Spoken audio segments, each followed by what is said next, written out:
Hello and welcome back to another episode of Podcast and Chill. I'm Leo, and as always, I'm here with my co-host Gwen. Hi everyone, it's great to see you all again. So, Gwen, how was your weekend? Mine was pretty hectic actually because I had too much work to do while having too little time. I feel that, Gwen. We all get to that point when all we want is more than 24 hours a day, don't we? That's right, Leo. Today, let's discuss on how to manage time effectively.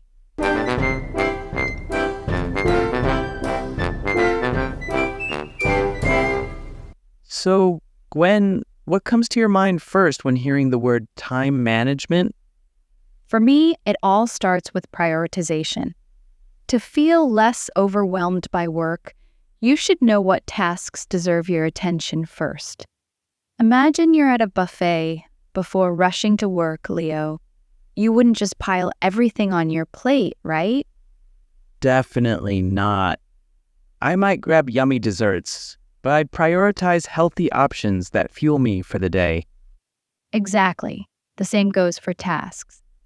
We need to identify the most important tasks and tackle them first, and then spend the rest of the time for the less significant ones. Yeah, prioritization allows us to focus on what truly matters. By doing that, we can spend our time and energy more wisely. It's like putting the big rocks in the jar first, so the smaller ones fit around them. You got it, Gwen. Once we've got our priorities straight, it's time to talk planning. Planning is like the roadmap for our work progress. Whether it's a daily to-do list or a monthly schedule, having a plan helps you visualize your time. Yeah, planning also helps us stay more organized. You can't be focused when put in a messy environment, right?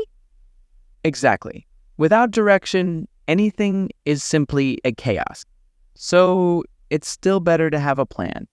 For daily tasks, a simple to-do list is enough. But for a bigger picture, a weekly schedule is more suitable. In this, we will arrange different time slots for appointments, projects, or personal errands. Monthly planning is important too. This helps you see upcoming deadlines so that you can adjust your weekly schedules in advance. Setting goals always goes hand in hand with handling time. Have you heard of SMART goals, Gwen? Absolutely. SMART stands for specific, measurable, achievable, relevant, and time-bound. SMART goals ensure that our time is spent wisely. So, how do we go about setting these SMART goals? First, S stands for specific. We need to be clear about what we want to achieve. For example, instead of do more exercises, ASMART goals goes like, I'll walk for 20 minutes every day before breakfast. M is measurable. For our exercise goal, we could track how many days we actually went for a walk. Next is a 4 achievable. Our goals should be challenging but doable. R is for relevant. Our goals should be related to what we want to achieve. If our goal is to improve our health, then going for a walk every day is relevant. And finally, we have T for time-bound. That means there should be a deadline or a certain time frame for our goal to be completed. Let's go through some words related to time management. Prioritization, meaning the act of putting tasks in order of importance so that you can deal with the most important first. Example, prioritization is a key aspect of time management.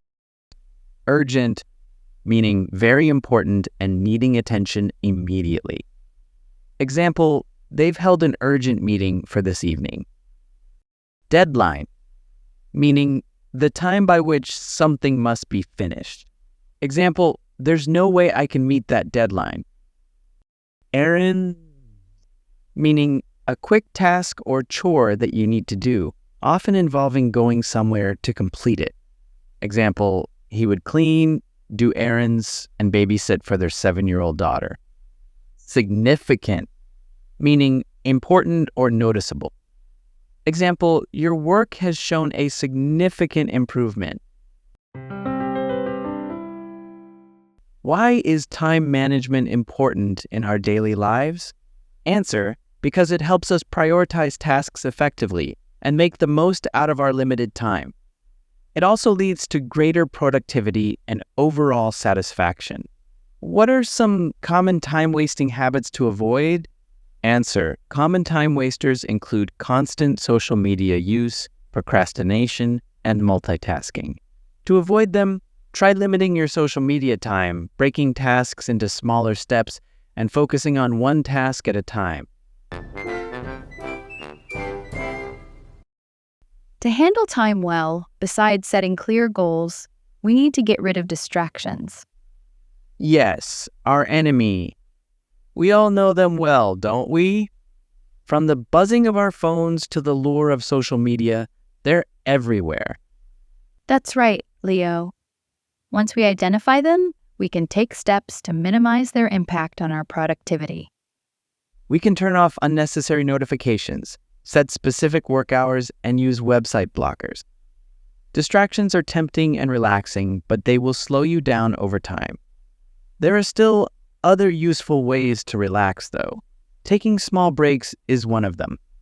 Speaking of which, do you take breaks, Gwen? Of course I do. A lot of people consider it a luxury, but in fact, it's crucial for boosting focus and productivity. And no, it doesn't slow down our time at all. The most basic thing is we are humans, not robots. Our brains can't function all day without the need to recharge. A quick walk, some stretches, or even a nap can do wonders. So don't forget to schedule in those much-needed breaks, everyone. When it comes to managing our time effectively, tools and apps can be our best friends. Yeah, they are super useful and convenient for time management.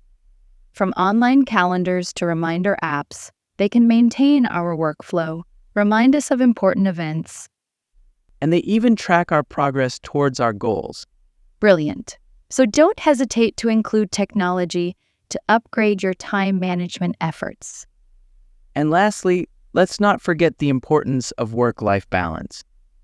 I think this is what people struggle with the most. They fail to find harmony between work and our personal lives. We all need time to recharge, to do things we enjoy, and spend time with loved ones. Think of it like this. If you constantly push your car without stopping for gas, it'll finally break down. That is a very good example, Leo. Spending equal time for both is the perfect recipe for a happy and fulfilled life. Now, let's talk about some key career-related words. Distraction, meaning something that prevents someone from giving their attention to something else. Example, I can turn the television off if you find it a distraction. Convenient, meaning suitable for your purposes and needs and causing the least difficulty. Example, our local shop has very convenient opening hours. Balance, meaning a situation where different things are given equal importance or are considered or divided equally or fairly. Example, finding a balance between work and leisure time can lead to a happier life. Schedule, meaning to arrange that an event or activity will happen at a particular time. Example, the meeting has been scheduled for tomorrow afternoon. Is multitasking a good way to save time? Answer, multitasking might seem like a shortcut to getting things done faster. However, our brains actually work better when we focus on one task at a time. Is it okay to say no to things sometimes? Answer, yes. It is totally acceptable. If you already have too much on your plate, it's okay to decline extra tasks. This will help you focus on what's most important. And that brings us to the end of today's talk. Thank you all for joining us today. Life becomes better when we manage time effectively. Don't forget to check the free PDF in the description for more useful vocabulary. Goodbye, and we'll see you in the next episodes.